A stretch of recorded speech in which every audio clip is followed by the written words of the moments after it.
پیارے پیارے اسلامی بھائیوں، عاشورہ کا دن 10 محرم الحرام، 10 محرم الحرام، یقیناً ایک ایسا تاریخی دل خراش واقعہ ہوا ہے کہ جب بھی یہ دن آتا ہے ہمیں اس واقعے کی یاد دلاتا ہے، مگر شاید بہت سارے ویورز کو، بہت سارے ناظرین کو یہ نہ معلوم ہو کہ یہ دن فقط یہی واقعہ نہیں ہوا، مگر اس سے پہلے بھی اسلامی تاریخ کے بڑے امپورٹنٹ، بڑے ہی امیزنگ واقعات اس دن ہوئے۔ آپ ذرا سب سنتے جائیے گا کہ حضرت آدم علیہ نبینا علیہ الصلوۃ والسلام کی جو توبہ قبول کی گئی وہ دن 10 محرم الحرام کا تھا۔ حضرت آدم کی جو پیدائش ہوئی، دا برتھ ڈے آف سیدنا آدم علیہ الصلوۃ والسلام، وہ بھی 10 محرم۔ اسی دن انہیں جنت میں بھی داخل کیا گیا۔ اسی دن عرش، کرسی، آسمان، زمین، سورج، چاند، ستارے اور جنت کو پیدا کیا گیا۔ آپ سوچئے کہ بیسکس آف دا ورلڈ جو ہیں وہ 10 محرم والے دن پیدا کیے گئے۔ سیدنا ابراہیم علیہ الصلوۃ والسلام خلیل اللہ ہیں، آپ کا جو برتھ ڈے ہے، آپ کی بھی جو پیدائش کا دن ہے وہ بھی 10 محرم الحرام ہے۔ پھر اسی طرح اسی دن حضرت ابراہیم علیہ الصلوۃ والسلام کو جو آگ سے نجات ملی تھی، جو آگ گلزار بنی تھی، وہ بھی 10 محرم کا دن تھا۔ یہی وہ دن تھا جب حضرت موسیٰ علیہ نبینا علیہ الصلوۃ والسلام اور آپ کی امت کو نجات ملی اور فرعون اپنی قوم سمیت غرق ہوا۔ حضرت سیدنا عیسیٰ روح اللہ علیہ نبینا علیہ الصلوۃ والسلام کی جو پیدائش ہے وہ بھی 10 محرم الحرام کو ہوئی۔ جو حضرت عیسیٰ علیہ الصلوۃ والسلام کو آسمانوں پر اٹھایا گیا، ناظرین، that was also the day of Ashura, وہ بھی دن 10 محرم الحرام کا تھا۔ حضرت نوح علیہ الصلوۃ والسلام کے زمانے کے طوفان کو کون نہیں جانتا، مگر اس طوفان سے جو فارغ ہونے کے بعد ان کی کشتی کوہ جودی پر ٹھہری تھی، وہ دن بھی 10 محرم الحرام کا تھا۔ حضرت سلیمان علیہ الصلوۃ والسلام کی بادشاہت پوری دنیا میں مشہور ہے، مگر جو یہ بادشاہت، یہ ملک عظیم آپ کو جو عطا کیا گیا، وہ دن بھی 10 محرم الحرام تھا۔ حضرت یونس علیہ الصلوۃ والسلام کا واقعہ، جو مچھلی کے پیٹ میں آپ گئے، کتنا مشکل وقت آپ نے گزارا، مگر جو مچھلی کے پیٹ سے نکلنے والا دن تھا، یعنی اس مصیبت سے نجات کا جو دن تھا، وہ دن بھی 10 محرم الحرام ہی کا تھا۔ حضرت یعقوب علیہ الصلوۃ والسلام کی بینائی کا جو ذوف دور ہوا، قرآنی واقعہ ہے کہ آپ کی بینائی میں جو کمزوری تھی وہ جو دور ہوئی، وہ دن بھی 10 محرم الحرام کا تھا۔ حضرت یوسف علیہ الصلوۃ والسلام کی ہسٹری جنہوں نے پڑھی ہے انہیں معلوم ہے کہ آپ کو گہرے کنویں میں ڈال دیا گیا تھا، مگر اس گہرے کنویں سے جو نکالا گیا وہ دن بھی 10 محرم الحرام کا تھا۔ حضرت ایوب علیہ الصلوۃ والسلام کے صبر کو، آپ کی تکلیف کو، آپ کی بیماری کو آپ جانتے ہوں گے، آپ نے پڑھا ہوگا کہ ان کے ساتھ کتنی پرابلمز تھی، مگر اس تکلیف کو جو دور کیا گیا وہ دن بھی 10 محرم الحرام تھا۔ ناظرین، بارش دنیا میں جو سب سے پہلی نازل ہوئی وہ دن بھی 10 محرم الحرام کا تھا۔ یہ بھی یاد رہے کہ اس 10 محرم الحرام کا روزہ پچھلی امتوں میں مشہور تھا، اور یہاں تک کہا گیا کہ اس دن کا روزہ ماہ رمضان کے روزے سے پہلے فرض تھا، پھر اسے منسوخ کر دیا گیا۔ یہ تقریباً میں نے آپ کو 24 واقعات، انسیڈنٹ اور ایونٹس بتائے جو اس دن ہوئے، اور 25واں پھر وہ واقعہ امام علی مقام، امام عرش مقام، امام تشنا کا، امام حسین رضی اللہ تعالیٰ عنہ اور آپ کے رفقا کو بھوکا پیاسا رکھ کر کربلا کے میدان میں جو شہید کیا گیا، وہ دن بھی 10 محرم الحرام کا تھا۔ تو اس کا مطلب یہ ہوا کہ اب اسلامی تاریخ کا تاریخی ترین دن ہے، ہسٹوریکل دن ہے، اور اس دن بہت بڑے بڑے اسلامی واقعات ہوئے۔ اگر کسی کا ذہن ہو تو وہ سوچے کہ اس دن میں اللہ کی رحمت کو کس قدر پکار سکتا ہوں، کس قدر عبادت کر سکتا ہوں۔ جو رب حضرت یوسف کو گہرے کنویں سے نکال سکتا ہے، جو حضرت یونس کو مچھلی کے پیٹ سے نکال سکتا ہے، جو حضرت ایوب کی بیماری کو دور کر سکتا ہے، جو حضرت موسیٰ کے لیے عاشورہ کے دن فرعون سے نجات کے لیے دریائے نیل میں راستے نکال سکتا ہے، وہ رب کریم میری مشکلوں کو بھی دور فرما سکتا ہے، وہ رب کریم میرے لیے بھی رحمت کے دروازے کھول سکتا ہے۔ تو یہ دن ہم نے عبادت میں، رب کو پکارنے میں، اس کی بارگاہ میں التجا کرنے میں گزارنا ہے، اور اس کی بارگاہ میں اسی طرح التجائیں کرنی ہیں، تو انشاءاللہ ضرور کرم ہوگا۔ اب آئیے چلتے ہیں ناظرین، حضرت عیسیٰ علیہ الصلوۃ والسلام کو آسمانوں کی طرف اٹھایا گیا، وہ بھی یہ دن تھا، اور حضرت موسیٰ علیہ الصلوۃ والسلام کو جو فرعونیوں سے نجات ملی، وہ بھی آج کا دن تھا۔ اب ناظرین ہم چلتے ہیں یہ واقعہ، اس سے پہلے میں چاہوں گا کہ جن کے ساتھ یہ واقعہ پیش آیا ان کا مقام کیا تھا، ان کا مرتبہ کیا تھا، ان کا اسٹیٹس کیا تھا۔ کوئی آرڈنری، کوئی نارمل پرسنالٹی نہیں ہے۔ یقیناً صحابہ اکرام سبھی ہمارے سروں کے تاج ہیں، مگر امام حسین آپ تو نبی پاک کے گویا جگر کا ٹکڑا ہیں، اور پیارے آقا علیہ الصلوۃ والسلام کی ایسی ایسی احادیث ہیں کہ ہم سنیں تو ایمان تازہ ہو جاتا ہے اور اہل بیت کی محبت دل میں اور بڑھ جاتی ہے۔ سید الشہداء سیدنا امام حسین رضی اللہ تعالیٰ عنہ کی ولادت جو ہے وہ 5 شعبان سن 4 ہجری کو مدینہ منورہ میں ہوئی۔ آپ علیہ الصلوۃ والسلام نے آپ کا نام حسین اور شبیر رکھا۔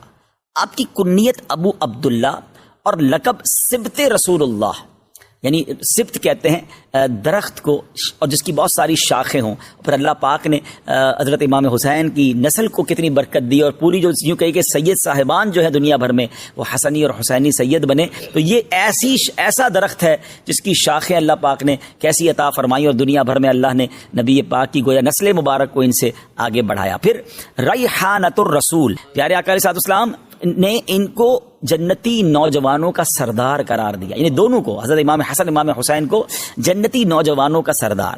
پیارے آقا علیہ السلام ایک اور حدیث پاک میں ارشاد فرمایا، ان ابن عباس من احبہما فقط احبنی ومن ابغضہما فقط ابغضنی، جس نے ان دونوں یعنی امام حسن اور امام حسین رضی اللہ عنہما سے محبت کی، پیارے آقا فرماتے اس نے مجھ سے محبت کی، اور جس نے ان سے عداوت کی، ان سے دشمنی کی، وہ ایسا ہے جیسا اس نے مجھ سے دشمنی کی۔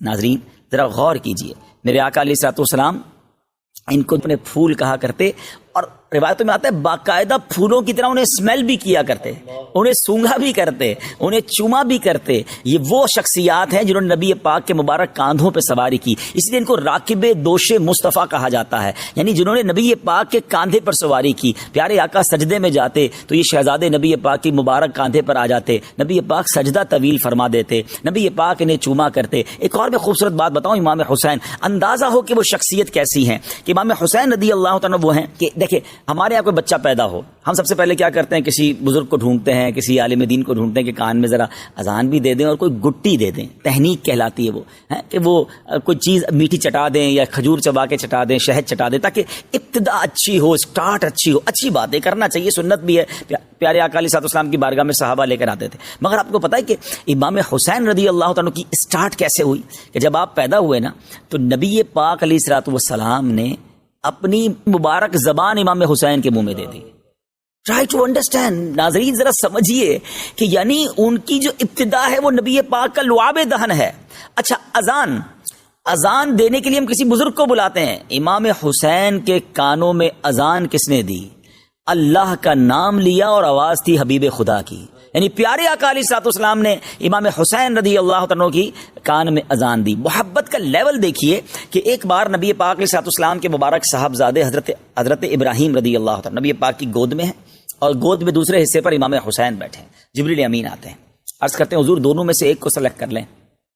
اللہ دونوں میں سے ایک کو آپ سلیکٹ کر لیں، دونوں میں سے کوئی ایک رہے گا اور ایک نے دنیا سے جانا ہے، اب آپ کی چوائس ہے۔ نبی پاک کو گویا یہ اختیار دیا گیا۔ اب ذرا غور کیجیے، اپنا بیٹا ہے، حضرت ابراہیم نبی پاک کے اپنے صاحبزادے ہیں، آپ نے دل میں خیال فرمایا کہ اگر ابراہیم جاتے ہیں تو مجھے تکلیف ہوگی، لیکن اگر حسین چلے جاتے ہیں تو میرے ساتھ ساتھ فاطمہ کو، مولا علی کو بھی تکلیف ہوگی رضوان اللہ تعالیٰ علیہم اجمعین۔ نبی پاک نے امام حسین کو گویا سلیکٹ کیا۔ کچھ دنوں کے بعد حضرت ابراہیم جو نبی پاک کے اپنے صاحبزادے ہیں رضی اللہ تعالیٰ عنہ، ان کا وصال ہو گیا، اور پیارے آقا علیہ السلام امام حسین کو دیکھ کر کہا کرتے تھے یہ میرا وہ بیٹا ہے کہ جس کے لیے میں نے اپنا بیٹا قربان کیا ہے۔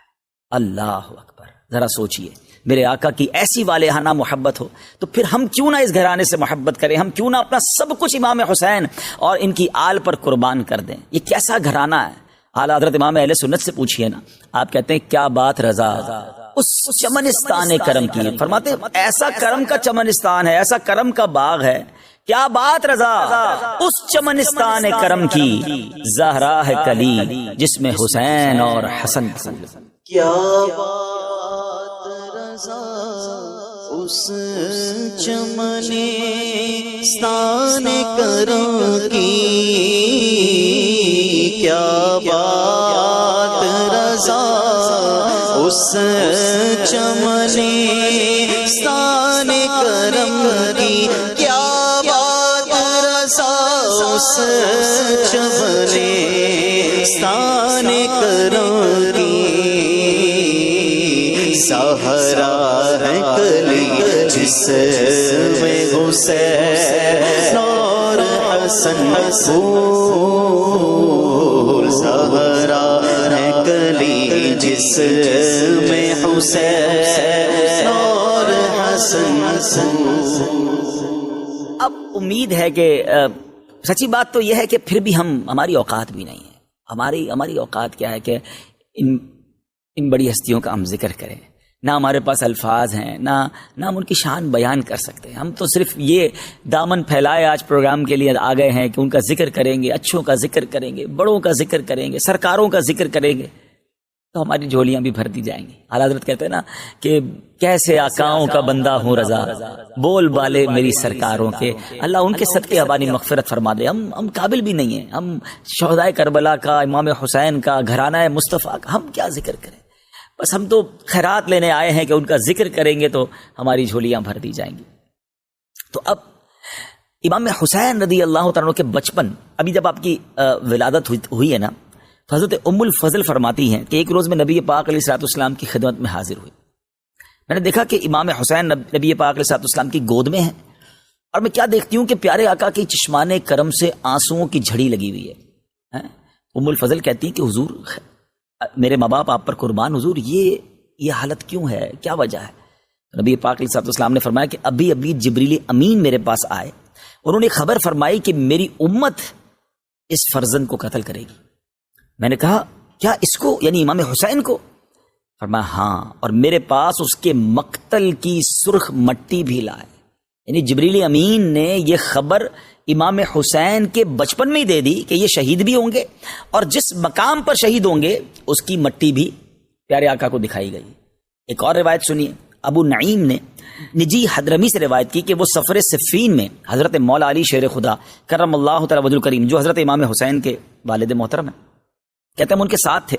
جب نینوا کے قریب پہنچے جہاں حضرت یونس علیہ السلام کا مزار اقدس ہے، تو مولا علی کرم اللہ تعالی وجہ الکریم نے ندا کی کہ اے ابو عبداللہ، فرات کے کنارے ٹھہرو. میں نے عرض کی کس لیے؟ فرمایا نبی کریم علیہ السلام نے فرمایا کہ جبریل امین نے مجھے خبر دی ہے کہ امام حسین رضی اللہ تعالیٰ عنہ فرات کے کنارے شہید کیے جائیں گے، اور مجھے وہاں کی ایک مشت مٹی بھی دکھائی. اسی طرح مولا علی کے ہمراہ ایک اور بزرگ کہتے ہیں کہ ہم ساتھ تھے، تو امام حسین رضی اللہ تعالیٰ کی جہاں آج قبر منور ہے اس کے مقام پر پہنچے. مولا علی نے پہلے ہی بیان کر دیا کہ یہاں ان کے اونٹ بندھیں گے، یہاں شودا کے اونٹ بندھیں گے، یہاں ان کے کجاوے رکھے جائیں گے، یہاں ان کے خون بہیں گے، اور جوانان آل محمد صلی اللہ علیہ وسلم اس میدان میں شہید ہوں گے، آسمان و زمین ان پر روئیں گے.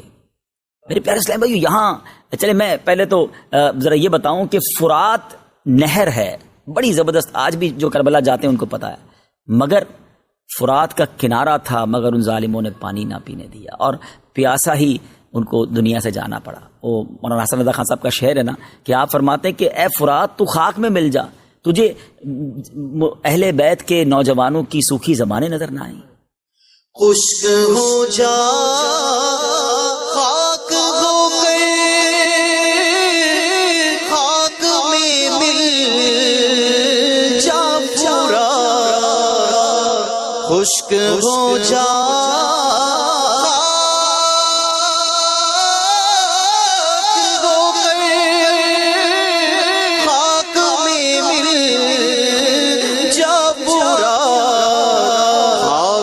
تجھ پر دیکھ تو سوکھی زبانیں اہل بیت، خاک تجھ پر دیکھ تو سوکھی زبانیں اہل بیت.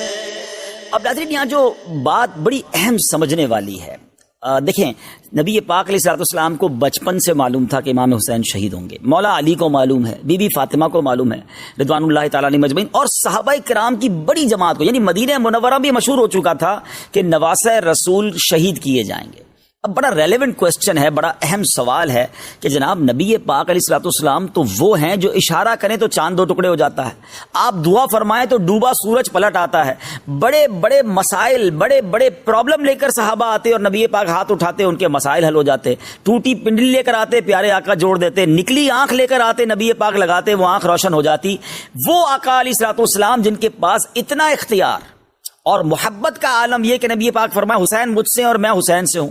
تو جب پتا چل گیا کہ ان کو شہید کیا جائے گا تو ایک بار کبھی نبی پاک نے اللہ کی بارگاہ میں دعا کی کہ اللہ میرا نواسا ہے، میں اس سے بڑی محبت کرتا ہوں، اے اللہ وہ مصیبت کربلا کے میدان کی اس سے ٹال دے، رب کریم یہ جو امتحان ہونا ہے میرے حسین پر وہ امتحان نہ آئے. اچھا چلے نبی پاک نے دعا نہیں کی، مولا علی کے تو جگر کا ٹکڑا تھے نا، مولا علی نبی پاک کے پاس آ جاتے. اچھا ماں تو ماں ہوتی ہے نا، خاتون جنت رضی اللہ تعالی عنہا ہی کبھی نبی پاک کی بارگاہ میں آتی کہ حضور ایک طرف تو آپ حسین سے اتنا پیار کرتے ہیں، حضور میرا بیٹا ہے، آپ دعا کر دیں اللہ کی بارگاہ میں اللہ یہ امتحان ٹال دے.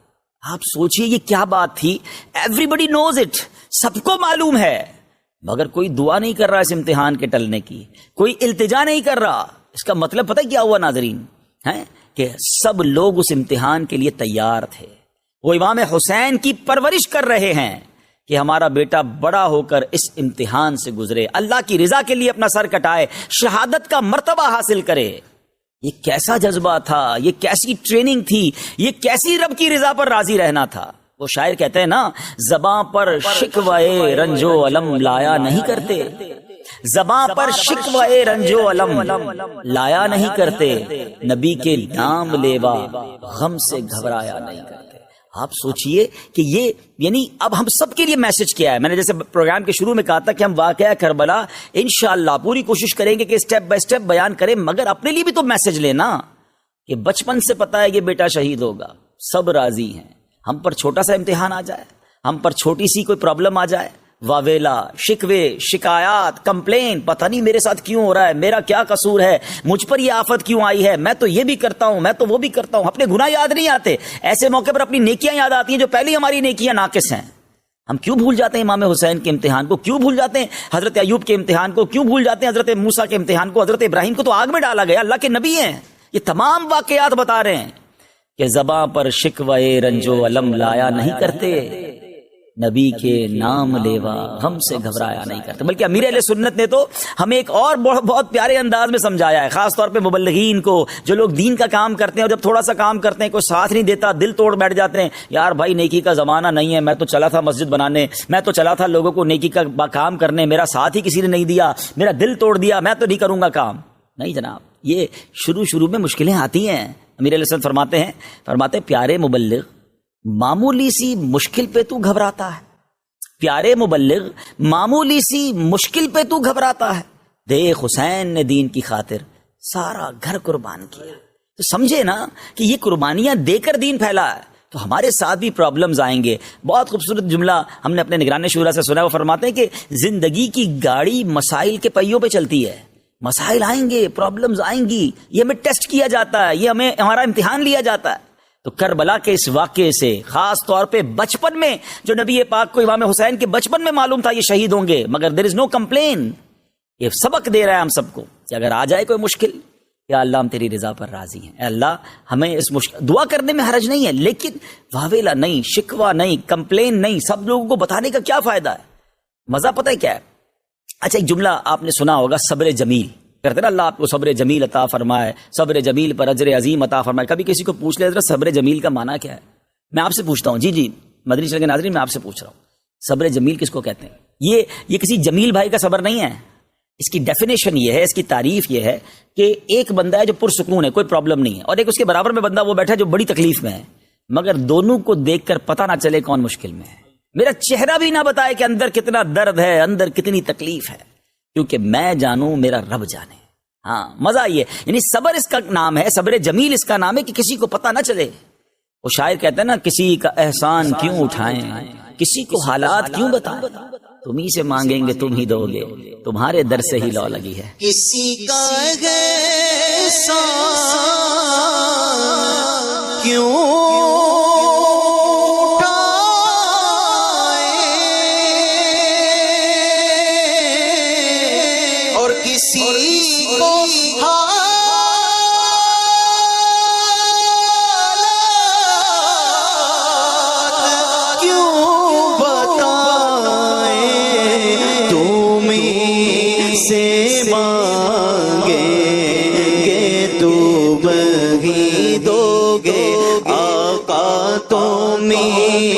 سے مانگے کہ تم ہی مانگیں گے تم ہی دو گے، تمہارے در سے ہی لگی ہے، یہ سب تمہارا کرم ہے۔ امید ہے کہ میں اللہ کرے کہ یہ پیغام لینے میں ہم کامیاب ہو جائیں کہ امتحان آئیں گے، مشکل آئیں، ابھی بھی ہو سکتا ہے آپ کسی مشکل میں ہوں، کسی پریشانی میں ہوں، بیماری میں ہوں، قرضے میں ہوں، ٹینشن میں ہوں، کربلا والوں کو یاد کریں اور اللہ کی رضا پر راضی رہیں۔ ان اللہ مع الصابرین، انشاءاللہ اس کی رحمت ساتھ ہوگی، سب بہتر ہو جائے گا۔ اب چلتے ہیں ناظرین، اب یہ واقعہ پہلے تو آپ نے مقام امام حسین سن لیا، بچپن سے ہی سب کو معلوم ہے اور اسی امتحان کی تیاری ہو رہی ہے۔ حضرت امیر معاویہ رضی اللہ تعالیٰ رجب 60 ہجری میں بمقام دمشق میں، یعنی دمشق میں آپ کا انتقال ہوا۔ آپ کے پاس نبی پاک علیہ الصلوۃ والسلام کے بڑے پیارے تبرکات تھے۔ آپ کے پاس پیارے آقا کا ازار شریف، ردائے یعنی چادر اقدس تھی، قمیض مبارک تھا، موئے مبارک تھے، نبی پاک کے مبارک ناخن تھے، اور آپ نے یہ وصیت کی تھی کہ مجھے نبی پاک علیہ الصلوۃ والسلام کی ازار شریف، نبی پاک کی چادر مبارک اور قمیض اقدس میں کفن دیا جائے، اور میرے ان اعضاء پر جن پر سجدہ کیا جاتا ہے پیارے آقا کے موئے مبارک اور ناخن کے تراشے رکھ دیے جائیں، اور مجھے ارحم الراحمین کے رحم و کرم پر چھوڑ دیا جائے۔ یہ عشق رسول تھا حضرت امیر معاویہ کا، اور خاص طور پہ تبرکات سے جو انہیں پیار تھا۔ صحابی رسول ہے، کاتب وحی ہیں، یہ رہتی دنیا کے لیے میسج ہے کہ تبرکات سے صحابہ کا بھی پیار تھا۔ اگر آج امت کا پیار ہے تو اس میں تو بہت اچھی بات ہے۔ اچھا، لیکن اب ان کا بیٹا کور باطن یزید پلید، اس بدبخت نے یہ نہ دیکھا کہ میرے والد تو نبی پاک علیہ الصلوۃ والسلام کے تبرکات سے بھی پیار کر رہے ہیں، ان کے ناخن مبارک، ان کے موئے مبارک کو دل و جان سے عزیز